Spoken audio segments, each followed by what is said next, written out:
بسم اللہ والصلاۃ والسلام علی رسول اللہ وعلی آلہ واصحابہ اجمعین۔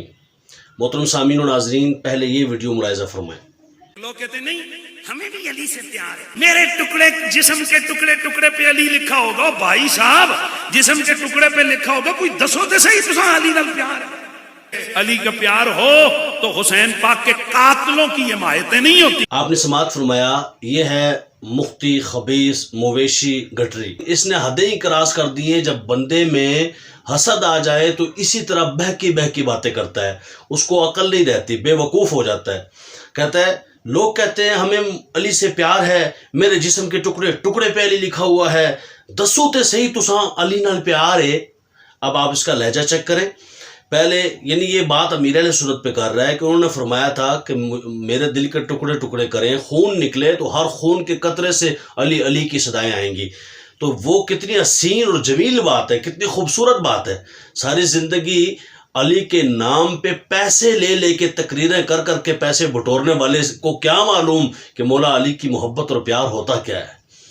لیکن اس نے کتنی آسانی سے کہہ دیا، او دسو تے صحیح تساں علی نال پیار ہے، اسو کرا کے دسو، اسو دسو۔ بھائی کیسے دسو؟ سورج اگر آب و تاب سے چمک رہا ہو تو اس وقت کوئی کہتا ہے کہ سورج ہے تو دکھاؤ، اس کی روشنی ہے تو دکھاؤ۔ بندہ کہے گا دکھاؤ نہیں، آنکھوں کا علاج کراؤ۔ تو کہتا ہے دسو تو صحیح، دسو نہیں تکو، تم آنکھیں کھولو، انے نو بازار پھرایا، سارا ہی سیر کرایا، جے پچھو تے اے کیسی کجری نظری آیا۔ اپنی آنکھوں کا علاج کراؤ۔ خبیث آدمی، جب تیری آنکھوں کا علاج ہوگا پھر تمہیں نظر آئے گا کہ جناب 2121 مسجدیں بنانے کا اعلان الیاس قادری ہی نے کیا تھا۔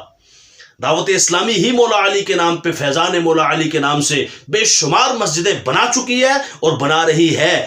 تم تو فقط 2121 مسجدیں بنانے کا اعلان بھی نہیں کر سکتے۔ تمہارے اندر اتنی سکت، اتنی طاقت، اتنی جرأت ہی نہیں ہے، اور نہ ہی تمہاری اتنی حیثیت ہے تم اس کا اعلان کرو۔ سارے لوگ ہنسیں گے تم پر، اور قسم بخدا جب انہوں نے 2121 مسجد کا اعلان کیا تو اس وقت نعرے بلند ہو گئے۔ کتنی پیاری بات ہے نا بھائی، ان کی حیثیت ہے، ان کا ایک مقام ہے، مرتبہ ہے۔ لوگ جانتے ہیں کہ اگر 2121 مسجدیں بنانے کا اعلان کر رہے ہیں تو ویسے نہیں کر رہے، ان کے اندر وہ طاقت ہے، وہ صلاحیت ہے کہ یہ بنا سکتے ہیں اور یہ بنائیں گے۔ اور ابھی تک جتنے مولا علی کے نام سے مسجد دعوت اسلامی بنا چکی ہے، گٹری اور اس کے جتنے حمایتی ہیں وہ سارے مل کر بھی اتنی مسجدیں بنا کے دکھائیں۔ تو بتا مولا علی کے نام سے تو نے کتنی مسجدیں بنائیں، پھر ہم بتائیں گے، اور تم خود دیکھ لینا کہ مولا علی کے نام سے دعوت اسلامی نے کتنی مسجدیں بنائیں۔ یہ میدان بھی حاضر، گھوڑا بھی حاضر۔ پھر اگلی بات کہتا ہے علی سے پیار ہو تو حسین کے قاتلوں کی حمایت نہیں ہوتی۔ یہ اس خبیث گٹری سے میرا پہلے بھی چیلنج تھا، جب میں اس نے کہا نا کہ جناب دکھاؤ دعوت اسلامی میدان میں نہیں آتی۔ کب آتی ہے؟ میدان میں نہیں آتی۔ تو یہ میدان میں نہیں آتی تو پوری دنیا میں کام، یہ پوری دنیا یہ تمہارے گھر میں آتی ہے، میدان میں نہیں آتی۔ جو بندہ یہ سوال کرے نا کہ دعوت اسلامی میدان میں نہیں آتی، اس خبیث کو اپنی آنکھوں کا علاج کرنا چاہیے کہ دعوت اسلامی گھر بیٹھ کر کام نہیں کر رہی۔ اے انٹرنیٹ تے اے محمد علی جیل میں ہے جڑا گھر بیٹھ کے کام کر رہا ہے۔ اہل سنت میں سب سے زیادہ جن کا ورک ہے، جن کا کام ہے، یہ میں کوئی ان کی صرف فقط محبت میں بات نہیں کر رہا، یہ حقیقت بھی یہی ہے۔ پوری دنیا میں دیکھ لو، یہ مویشی گٹری دیکھ لینا کہ یہاں تمہارے راول پنڈی میں سب سے زیادہ کون کس کے مدرسے چل رہے ہیں؟ دعوت اسلامی کے۔ سب سے زیادہ طلباء کہاں پڑھتے ہیں؟ دعوت اسلامی میں۔ اپنے آپ کو ٹھیک کرنے کے بجائے دوسرے کو کوستے ہو، تھوکتے ہو، تھوک تمہارے ہی منہ پہ آتا ہے، اور تم پہلے ہی گندے ہو اور گندے ہو جاتے ہو۔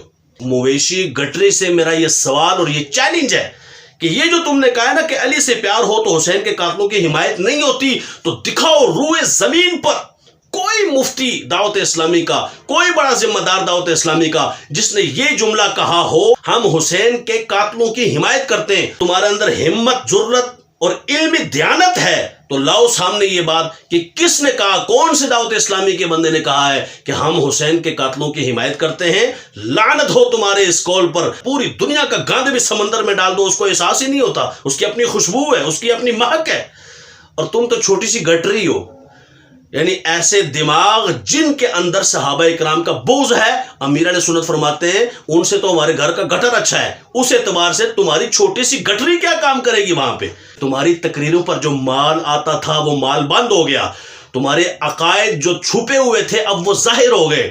ہر صحابی نبی جنتی جنتی، اس نعرے نے تمہارے جتنے بھی اندر کے بوجھ تھے نا، تم نے خود مجھے فون کر کے کہا تھا کہ جناب میں نے کہا تھا حضرت امیر معاویہ رضی اللہ تعالیٰ عنہ کیا صحابی نہیں؟ کیونکہ تم نے تقریر کی پورا 20 منٹ تک تقریباً کہ جناب فلاں کتاب میں لکھا ہوا ہے امیر معاویہ نے گمراہی کی، گمراہ تھے، انہوں نے گناہ کیا، انہوں نے معصیت کی، انہوں نے یہ کیا، تم نے مجھے فون کر کے کہا تھا۔ لیکن میں نے آخر میں کہا جی اب تم تو کہتے ہو میں نے اتنی تحقیق کی ہے، تو میں جس بندے سے، جس مفتی حنیف مویشی سے بات کر رہا ہوں، اس کا نظریہ کیا ہے کہ انہوں نے خطائے اجتہادی کی تھی یا خطائے معصیت؟ تو تم نے کہا تھا جی خطائے، میرے نزدیک تو خطائے اجتہادی ہے۔ تو میں نے کہا پھر پچھلی تقریر پہ تو تمہارا پانی پھر گیا، تو تم یہ کیوں کہتے ہو؟ تو اس نے کہا جی نہیں، کتابوں میں جو لکھا ہے میں تو وہ بتا رہا ہوں۔ تو تم نے جب یہ کہا تو میں نے کہا اس کا مطلب یہی بات تو مرزا جیل میں بھی کہتا ہے، کتابوں کا خدا اور ہے، بابوں کا خدا اور، بالکل یہی بھی آئی نہیں، میں نے اسی طرح کہا۔ تو تم نے آگے سے کیا کہا تھا؟ تم نے کہا تھا ہاں کچھ ایسا ہی سمجھ لو، اعلیٰ حضرت نے لکھا ہے تو میں اس طرح بات کر رہا ہوں، ورنہ ایسے ہی سمجھ لو۔ تم اتنے خبیث اور اتنے بغیرت آدمی۔ اللہ تبارک و تعالیٰ کے حبیب صلی اللہ علیہ وسلم ارشاد فرماتے ہیں کہ جو صحابہ اکرام علیہم رضوان کے بارے میں اس طرح سے بولے تو تم کیا کہا کرو؟ قولوا لعنت اللہ علی شرکم، تمہارے شر پر اللہ تبارک و تعالیٰ کی لعنت ہو۔